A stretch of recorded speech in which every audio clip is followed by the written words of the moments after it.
arzon uy so'raganmidingiz? Mana sizga 70 ming dollarga 2,5 sotixga qurilgan yangi xonadonimizni topib qo'ydik. Hali hech kim yashamagan. Hovlisiga bitta e'tibor bering. Bu tomonda vodopadlari, sanuzel hamda o'zini podvollari ham bor. Darvozaxonalarimiz navis qilingan. Videoga bitta like bosib qo'ying, uyimizning ichini ko'rsataman. Uyga kirib kelishimiz mana shu ko'rayotganingizdek uzun yo'ldan boshlanadi.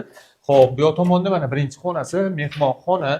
Remonti yangi, radiatorlari, to'pli pollari hammasi o'rnatib qo'yilgan ekan. Hali eng muhimi hech kim yashamagan. Bu bo'lsa oshxonasi, xo'p, farqli kafel, panoramli oynalar, remontlari xullas qisqa qilib aytganda ideal holatda turibdi. Общий maydoni 2,5 sotix. Sanuzelni kattaligini qarang, sanuzelni o'zi pastda bitta xona bo'lyapti. Shundoqqina ro'parasida bo'lsa, bolalarga bitta yotoqxona qilib ketilgan. Shu xonamizni faqat oynasi gulxo'y bo'lib qolgan. Yo tomonda bo'lsa, bitta kattalarga yotoqxona. Narxiga arziydimi, nima deb o'ylaysizlar o'rtoqlar? Kvartirani o'rniga menimcha yaxshi variant bo'lsa kerak. Yo tomonda yana bitta kattalarga yotoqxona. Bu yotoqxonamizdan uyimizni orqa hovlisiga o'tsanglar bo'ladi. Orqa hovlisida yozgi oshxona, yana qo'shimchasiga sanuzellar qilib ketilgan. Shundoqqina orqa hovlingizdan arg'am o'tgan. Lokatsiyasi O'rta Chirchiq tumani. Bu joylarimizda tez kunda Toshkent shahriga kiradi. Bu tomoningiz Food City, bu tomoningiz bo'lsa Sergeli Yangi Hayot tumani.